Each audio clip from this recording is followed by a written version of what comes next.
we went after that, proactive, extremely transparent, hearing exactly what that means. Just how rumors and blogs, and you're not going to go to bowl game for 3 years, you're not going to know, here's what's going on. And so we just attacked it, and didn't wait for the question, kind of went after it. Far left, Lori. Lori Schmidt, 97.1 The Fan. Coach, to follow up on Doug's question about roster management, did you have to attack that any differently with the Big Ten's policy versus the SEC's? I'm not sure the difference. The Big Ten's rules against oversigning, where you'd have to justify. I've never oversigned. We were at Florida, we never oversigned. And obviously, we didn't do it here. Were there any noticeable differences in the way you were able to recruit here as to how you recruited at Florida? No, very similar. I mean, you talk about high-end recruited guys. Very similar. Jared, on the right here. Over here, Coach. It was mentioned before about a couple guys still going after the 2012 class. Is there any difference recruiting them when they go past signing day? I mean, not that there isn't any immediacy, but there isn't that signing day crunch. I don't think I've ever done it. We still may. So I don't know that. It's something that we're still actively recruiting because we have that slot available. Is there any difference? I don't think so. I know you can't visit them. It's all dead. It's not dead. It's quiet. I think it is dead. You're allowed to call to that 40. It's unlimited calls, I think, for 48 hours after. So I have to make sure I know those rules because I've never done that. Right in the middle, Kenny. Kenny Rhoda, ESPN Cleveland.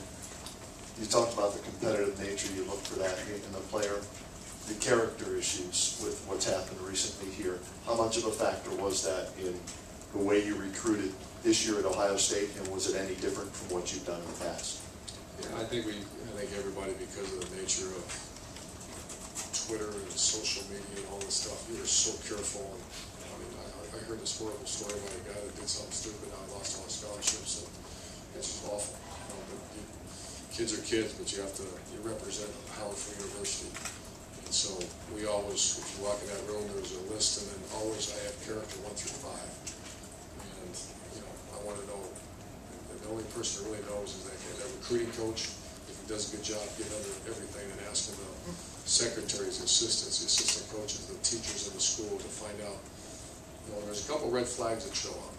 How do they treat females? Is there any type of addiction issues? Those are the things you try to ask those hard questions, but you sometimes don't know. So is there a premium placed on character? Probably like never before. And I've noticed that the last dozen years of recruiting, that just because of all the negativity that can bring on a program. Bill, on the left here. I understand several other Big Ten schools are now offering 4-year scholarships, so 1-year renewable. Why are you doing that, and is it just a matter of semantics, or what's the benefit of being thought of that? We've always, I think, it's all the same. We've offered a 4-year scholarship, but I've never not offered. I said, you're going to graduate. We have that obligation. So you have a 4-year scholarship, and a 4-year scholarship still has you have to do the right thing. So there's still, if you flunk out of school or have disciplinary issues, you lose your right to be on scholarship. But that was the same before. You can't just take a scholarship. Patrick? Coach, Pat Brenner from the Lantern. Some of the high school coaches that I've talked to in the past said that Tabor Johnson was very effective in recruiting the state of Ohio. Not having Tabor in the fold the last couple of weeks, did that make it any harder to close this class for you? Well, sure. I think anytime you use a quality guy, I've had great relationships. We held on to the guys. He did very good at Cleveland. Tabor's a very good recruiter. We held on to him and actually closed one without him, with Kyle. But, he set the table pretty good for Kyle, so he's a very quality recruiter. Loved Ohio State, and it worked, though. And just getting back to the strengths of the staff that you assemble right now, for a transition like that to take place at such a crucial moment in the recruiting process, what does that say about the staff you assemble? Well, the one thing that I tell recruits this as well, that we are probably the most evaluation-friendly business that exists. And I can't think of another business where it's either this or it's this. It's not this. Always a pretty good coach. Pretty good coaches don't survive in this kind of competitive environment. You're either this recruiter or you're this. You can't be average recruiter and survive Ohio State's in the world. So this is testimony to this coaching staff that we're very pleased with where we're at. Now the next is the next phase. How do we develop it? How does our weight program, how do our assistant coaches develop them and the head coach develop them? So I'd grade them, very favorable after what we got done. Now the next phase, because it's not done. So it's most, when I say evaluation friendly, I mean we'll all be evaluated every day. I think we passed. I gave our guys a pass. We did a good job to close this class the way we did. Clay. Coach, did Roger Lewis take himself out of the running even prior to yesterday's development? My understanding was you were not going to sign him. Is that?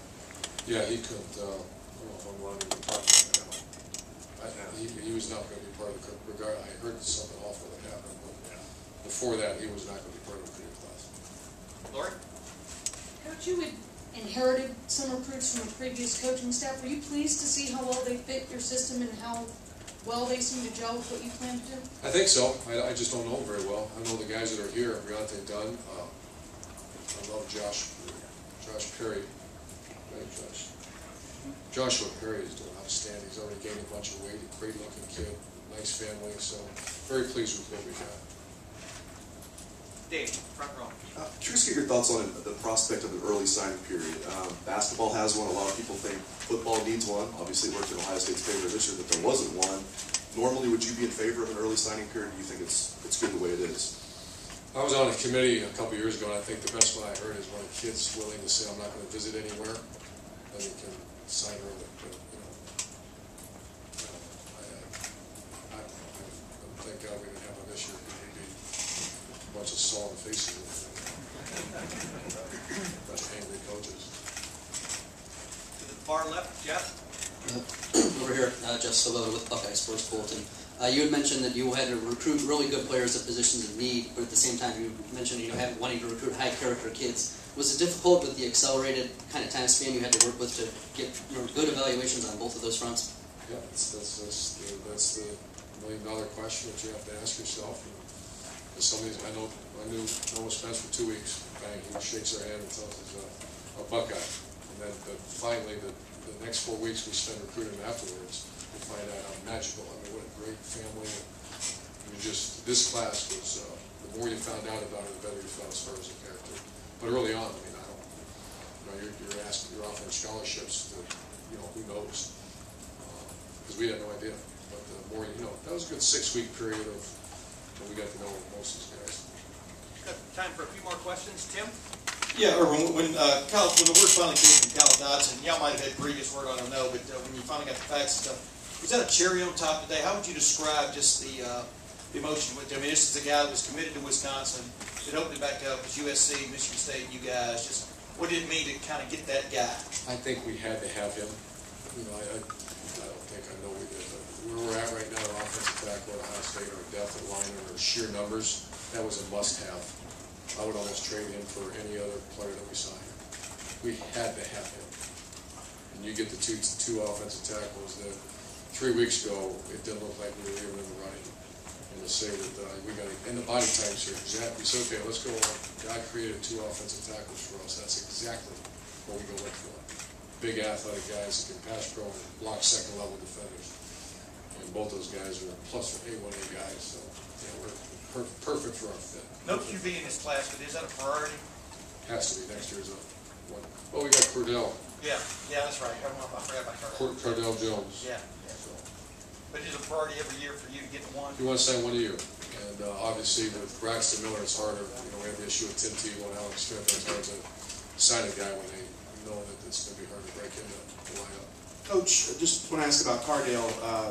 If you had a chance to evaluate him, your thoughts about him, and have you broached with him at all? I know he just sat out a gray shirt year, but to get some separation between he and Braxton is a red shirt in the possible cards for him. I haven't got that far. We're just trying to get Kyle Dawson's facts. Appreciate you thinking ahead. A couple more questions. Rob? Urban, in today's climate with recruiting, is it practical or realistic to think you can't go after guys that committed? There was a coach from Michigan State who said there was some gentleman's agreement between here and there, and is that realistic to advance on that? Realistic to not go after guys already committed? You have to in today's climate? I mean, that's all up to each individual school. We went after a young guy up in Cleveland, Ohio, when I asked him if he's interested in Ohio State, he said no.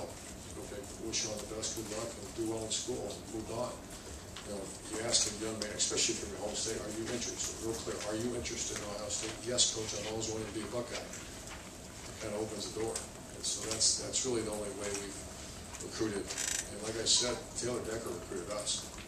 He called me and said, I want to be a Buckeye. I said, whoa, what are you talking about? And I grabbed some guys and said, what do you think about this? And then his high school coach called us and said he wants to come to Ohio State. You know, that's, if the kid's not interested, he said, no, we don't, we're done, we move on.